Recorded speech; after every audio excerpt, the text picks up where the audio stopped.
Alright, hey, hi, hello. How's it going, guys? My name is ZetaRayZod, and welcome back to more Beacon Pines.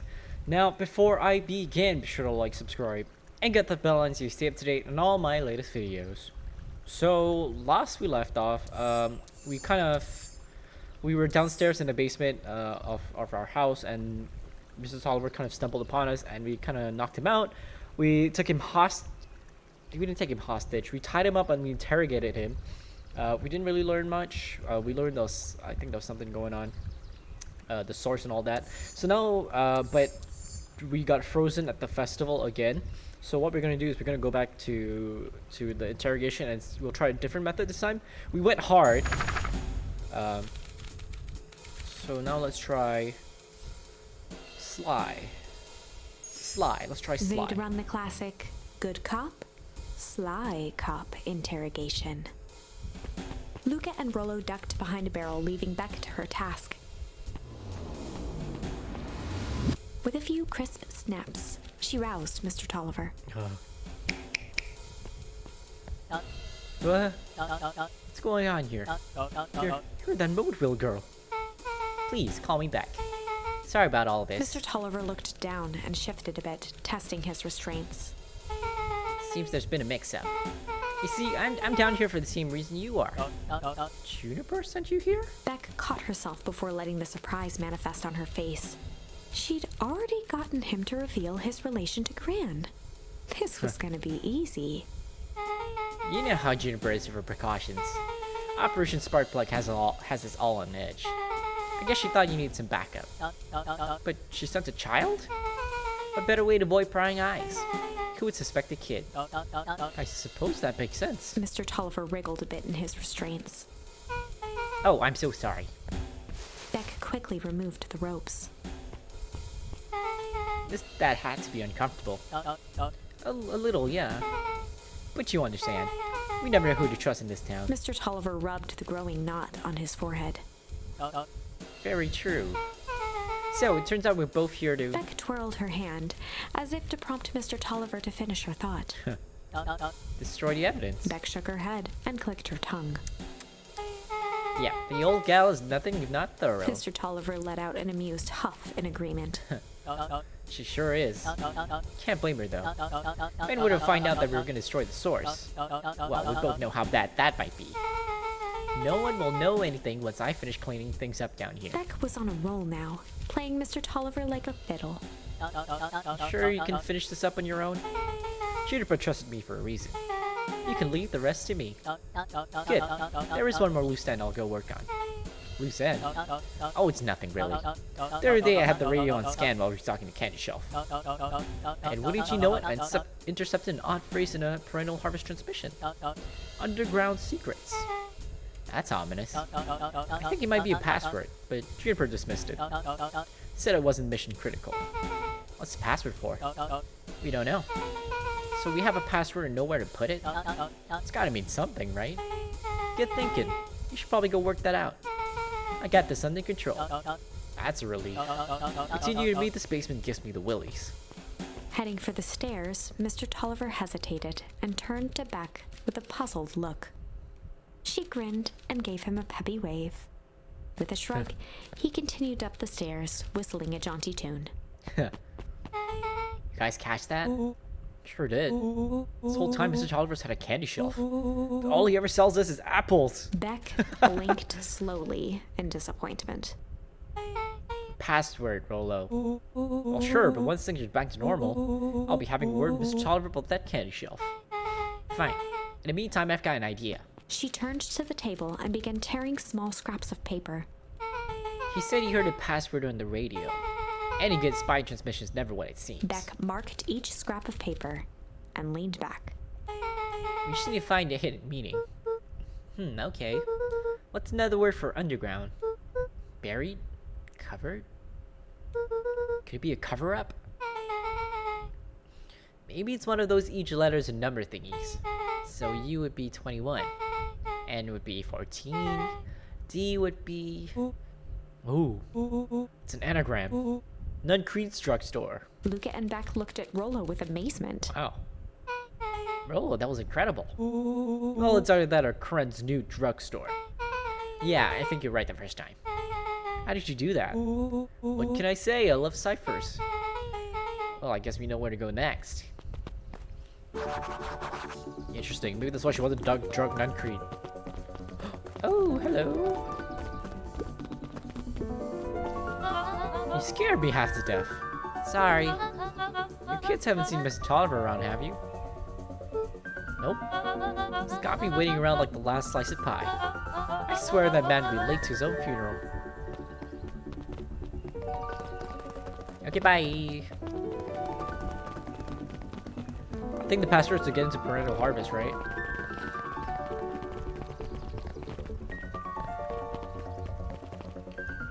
Oh, you're talking. You're late, Augustus. Sorry, sister. Was caught up with work.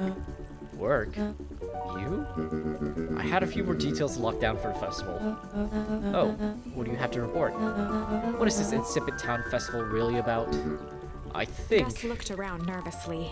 I think Mr. Kerr really does want to do something good for the town. He's actually a pretty nice guy. You should spend more time with him. I didn't pull strings and stall use mares so that you can make friends. Your job is to help me figure out what Kerr and Parental Harvest's true intentions are of this town. We have a responsibility. This is our father's town. Was. Excuse me? This was our father's town. He's gone, Eris, and he isn't coming back. Father left us with nothing but problems. Mr. Kirk came here and offered to help us. We accepted that help. We didn't agree to them turning Father's warehouse into a toxic dumping ground. That's just a temporary arrangement. The glow can be seen from our damn backyard. They're dumping their nasty little secrets on us. When this all inevitably goes wrong, who do you think will be blamed? Eris's cry hung in the air. We have a new choice to make now, sister. This town is going to change whether we like it or not. Are we going to choose to be a part of that future, or be forgotten in the past? It's a shame. Father named you Augustus, but you will always just be a Gus. Good night, Eris. I'll see you at breakfast tomorrow.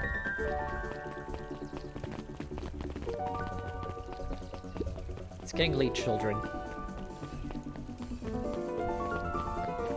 She's still here. Knowledge, he spat with a sneer. There exists a gulf between knowing something and being able to do a damn thing about it. Huh. I do hate it when the bill makes a good point.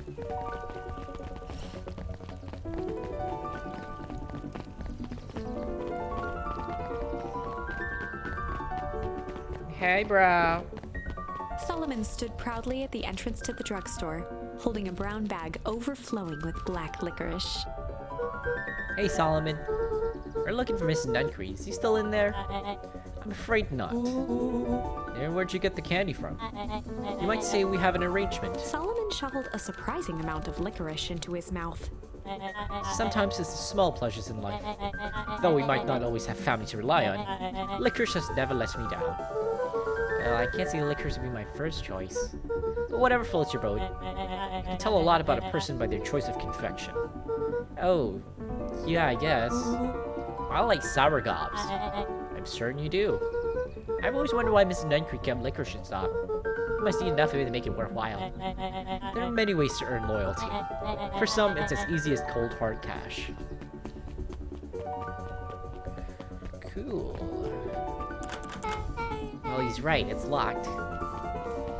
There's gotta be more clues. Okay, let's see.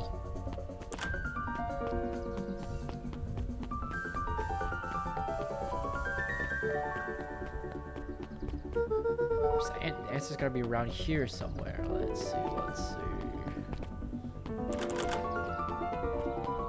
Around the back? What? Phone? Have you ever seen anyone actually use this thing? Besides Mr. Nuncree, no. Beck cupped her hands on the glass to peek inside. This is not a normal phone booth. It's got like a blinky keypad. Why would there be a blinky keypad? Kren's new drugstore. I mean, underground secrets. The password. Beck flung open the door and they all squeezed in.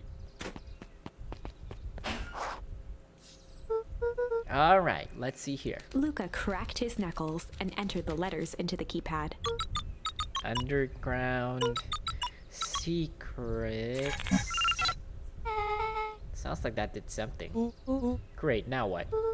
I guess we... The inside of the phone booth dropped loose from its shell. Without even the space to panic, they closed their eyes, held their breath, and accepted their fate. Suddenly, the chaotic descent slowed to an effortless landing. It was unclear where they ended up, but at least it was solid ground. Oh man. It was The air Duncreed! was stagnant and smelled vaguely of chlorine. I knew it. You knew that there was a secret hub full of strange tubes under the phone booth? Of course I did. Didn't I say that? No. I definitely thought it. Look, do you remember when I said how cool it would be if the trans-dimensional conduits from Hank Atomic issue number 12 were real? Rolo, at one point or another, you said that about every technology ever discussed in Hank Atomic. That's why I'm such a good predictor. Looks like each of these has something written on them. Look at that. It's cracked. The suit has a broken mask. So have you found a mystery warehouse creeper? You at least found their hazmat suit. It walks like a Nuncreed and talks like a Nuncreed. Let's not jump to conclusions. Just saying. Alright, let's go in. Perennial Harvest main office. That's where my mom works. What does she do? Science stuff? Is she involved in all of this? We just moved here. How could she be involved? True. Mining Operations Alpha. You guys have mines here? Not that I know of. This town's all farms and fertilizer. And a series of tubes. Pa always says you can only trust a miner up to the point where they hit gold. Not sure how that wisdom applies in this exact situation. That's the thing about Pa. You don't always realize what he means until it's too late. Valentine Fertilizer Warehouse. Is that where you almost got snatched? Yeah. Why would Perennial Harvest have a tube going to the old Valentine place? This is starting to feel like something big. That's a lot of buttons. Stand aside, Earthlings. I've read enough Hank Atomics to know my way around sci-fi tech. Rolo's hands hovered over the field of blinking He's buttons. just gonna mash them. Eeny, meeny, miny. Rolo, what did you do? Nothing. I didn't even mow yet. Oh, someone's coming out. What was that? Hide. Where? There's nothing but weird tubes down here. Just get back.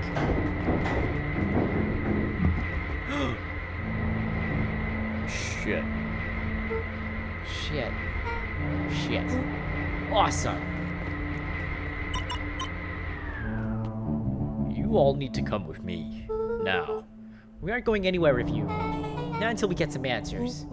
Mr. Underground Secrets. I told them it was an absurd password. But they love anything that makes them feel clever. They who? That's no matter. If I can keep you hidden until after the festival, I might be able to save your skins. We don't care about our skins. Hold on now, I like my skin. This all stops now, Nuncreed. Joseph waited for a moment in silence. You sound just like him. Who? Walt. You don't get to talk about my dad. You know, your father and I were friends back before. He gestured toward the strange tubes. All of this. That's a lie. It's true. I used to bounce you on my knee. What happened? Same thing that always happens. Reality. Complications. Life.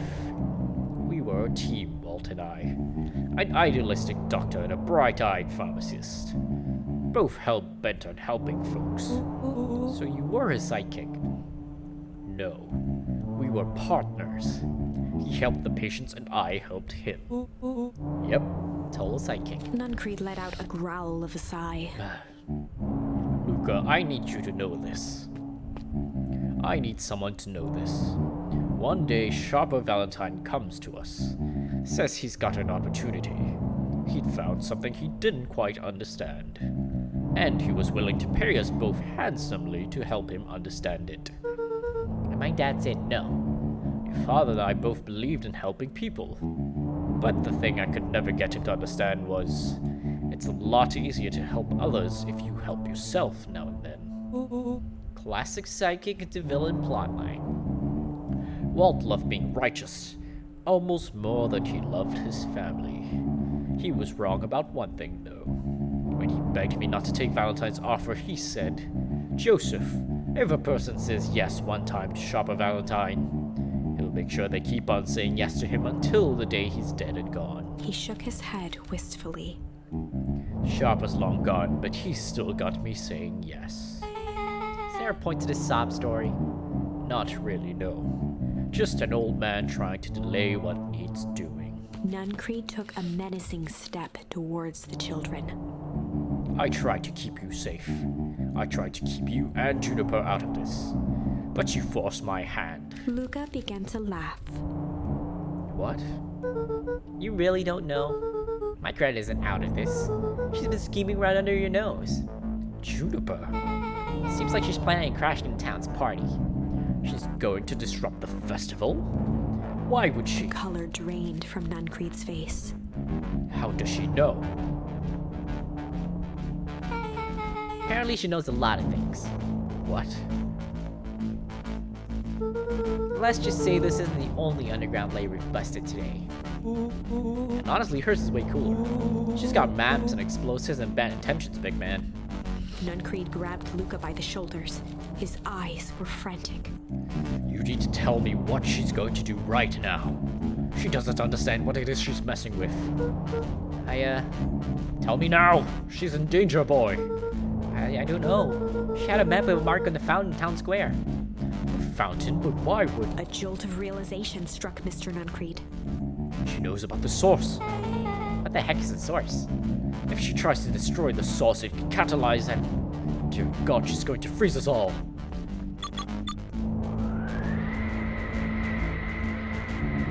You all need to run. Run where? Away. As far away from this town as you can get. Hard hit west and don't look back. It just did like a little jump. So cute. That did not go how I expected. So... Totally following him, right? Totally. See you on the other side. You good? Yeah. I love this town.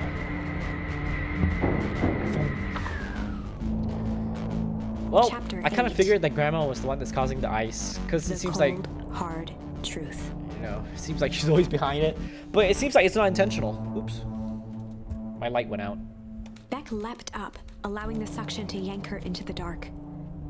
Dimness eclipsed around her like the shutter of a camera as she seemed to cover great distance in mere moments. Her only points of reference were glints of upcoming turns, which approached with frightening speed, only to carom her gracefully along. She heard the tinny, distant echoes of Rollo's glee. Once she stopped fighting against it, the ride was impossibly smooth.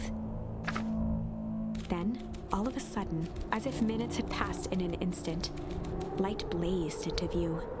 A burst of wintry air snuffed across her face, and she was flung out into the cold.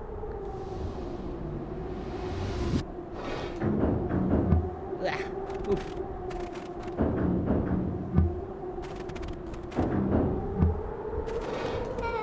That was intense?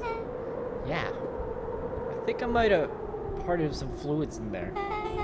Any idea where we are? Somewhere cold. Doesn't look like it got on any of us.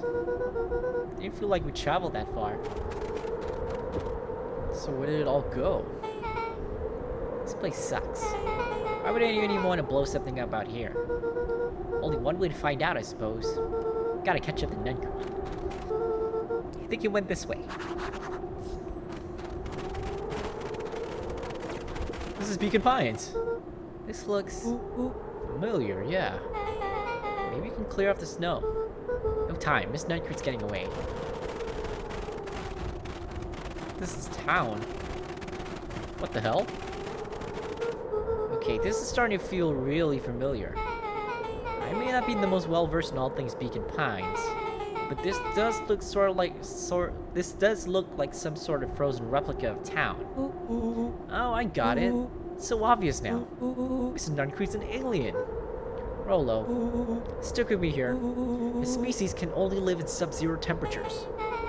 Oh boy, here we go. The source is their base camp dimension, so naturally they keep it cold. We found it by traveling through those metallic wormholes back there. The final objective, kill us all and shapeshift into Beacon Pine citizens of their choosing.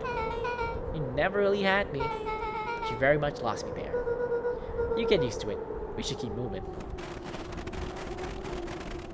As they rounded the corner to the frozen town square, they spotted Mr. Nuncreed inching cautiously toward a pit at its center. He held his arms out gingerly, as if approaching a beast in the wild. Upon closing the distance, Luca recognized what Nuncreed was after. Gran stood confidently at the edge, one arm outstretched over the abyss. Nearby, a wheelbarrow had been emptied out. She held a lit torch, which flickered in the bitter wind. Juniper, I don't know what you think you're doing, but I assure you this is not going to solve anything. If you drop that, you're doomed this whole town. Oh, it wasn't me who doomed this whole town. I've been watching you, Joseph. I know what you've done. You and your co-conspirators. Gran? What's happening? Luca, you and your friends need to leave right this moment. Mr. Nuncreed turned back toward the kids, desperation in his eyes. Listen to your grandma, Luca. This is between me and Juniper. Rollo and Beck held steadfast in awe. Luca approached closer. Mr. Nuncreed spun back toward Gran, his voice growing louder. You've got it all wrong, Juniper. Just hand over that torch. You don't understand what you're doing. How could I possibly trust you to do the right thing? Walt told me everything. He trusted you and you betrayed that trust. Luca, did you know that this man's entire life is a lie? If it weren't for him, your father might still be alive. Mr. Nuncreed winced with anguish. His voice hardened. That's not true. They both now yelled, not to each other, but at fate itself, making their peace with long-held burdens. The wind howled with encouragement. Walt was like a brother to me. We just had different ideas about how to effect change. Very convenient that your wages happen to lie in your pockets. Now that's not fair. They menaced at each other, both catching their breath. The moment balanced on a knife's edge. Oh shit. Amid a blur of emotions and memories, Luca's mind flooded with questions. The wind calmed, as if to give him the stage. He began to what? Weep. Hold on, let me try to fix my light. Let's do it. Yeah, there you go. See my face better. Okay, weep. It's the only thing I can in the do. stillness, he began to weep. It was all just too much. Falling to his knees, Luca whimpered softly. The tears crystallized as they hit the snow. Oh dear, that's frickin' cold. Gran stared at Luca for a moment with warm sympathy, remembering why this was all necessary. This will all make sense soon, Luca. Then everything can go back to normal. I promise. She stiffened up and brandished the torch at Mr. Nuncreed. You can't hide behind these people any longer, Joseph. Once their precious source is destroyed, we'll see where their loyalties fall. Juniper, don't. Ignoring his final plea, Gran flung the torch into the deep darkness. She smiled and exhaled in relief. Mr. Nuncreed moaned in resignation. The torch echoed as it ricocheted down the hole, punctuated with a thunderous thud. You see, Joseph, I've learned one very important lesson in life. If you want things to change, then you must be willing to... Before Gran could finish, the ground shook her to silence.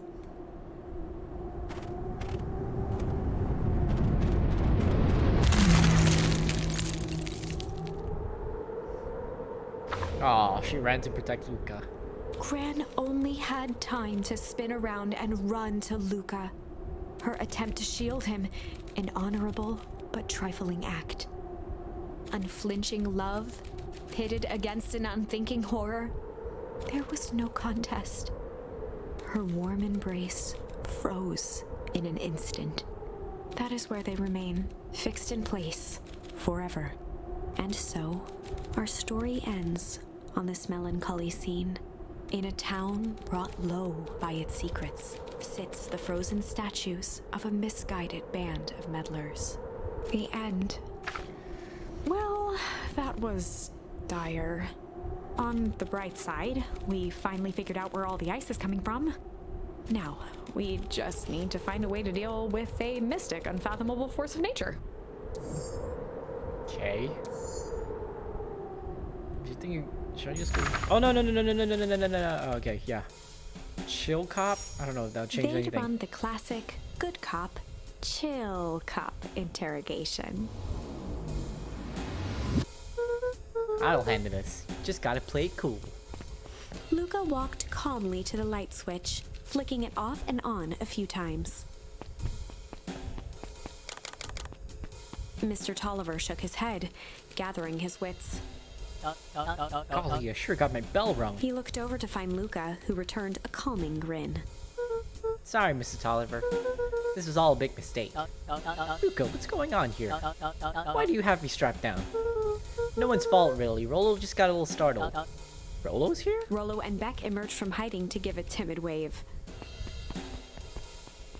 Well, alright. Mistakes happen. You kids gave old Hiram a good scare. Let's just get me out of these tropes and call it even. Luca glanced over to Rollo and Beck, who replied with skeptical looks. Mr. Tolliver, why are you in my Gran's basement? I'm here to help, of course. Help with what? What's my Gran up to? If you just cut me loose, I can show you. How do I know we can trust you? Mr. Tolliver exhaled with disappointment. Luca, have I ever done wrong by you? No? And since your Gran moved to town, haven't I been nothing but welcoming? Yeah? So why would I turn my back on your family now? It's just... all this stuff seems pretty weird. And a board of names of people from town? An archive of my dad's old disturbing patient notes? Luca gestured to the corner. Barrels of explosives? I can explain everything. You just need to untie me. You kids deserve an explanation. Luca looked again to Rollo and Beck. This time they shrugged. Luca began to slowly loosen the bindings. Mr. Tolliver gently rubbed his wrists. That's a good lad. This will all make sense in time. He He's gonna edged run. imperceptibly toward the stairs as he spoke. You see, this town has secrets, Luca.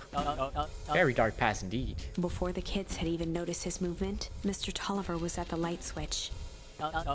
Past that must be brought to... He punctuated his final words by flicking the switch and rushing up the stairs. light. Son of a... Beck darted to the wall and turned back on the lights. It was too late.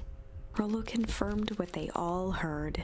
He just locked us down here. Mr. Tolliver's muffled voice came from behind the door. I wasn't lying, you know. This is for your own good. You kids just keep tight down there and let the adults handle this. They looked bewildered at each other. Play cool, huh? Not now, Beck. They heard the staccato thump of quick steps exiting the house. The kids looked down in resignation. This isn't how it goes in Hank Atomic. For some reason, they'd always assumed it was up to them to save their town. Luca opened his mouth, hoping to conjure some magical words to make this right. Only a hollow croak escaped. The end. Oh, that's it? Well, we certainly aren't going to find a grand resolution Crap, to our okay. tale locked in a basement. Back to the drawing board. So that means... Okay, I think what this means is that maybe this path is when I find stuff for this. Because I think this is actually the ending. It's just... I just need to find the right charm to convince her... To convince Gran not to do it. So I think I need to go through this path again. Maybe tickle. so this guy doesn't get hurt, I guess, and we'll see what happens. But I think I'm gonna leave that for the next episode. So for now, if you like what you see and you like what you hear, be sure to like, subscribe, and get that bell on to stay up to date on all my latest videos. As always, be safe, take care, and I'll see you when I see you. Peace!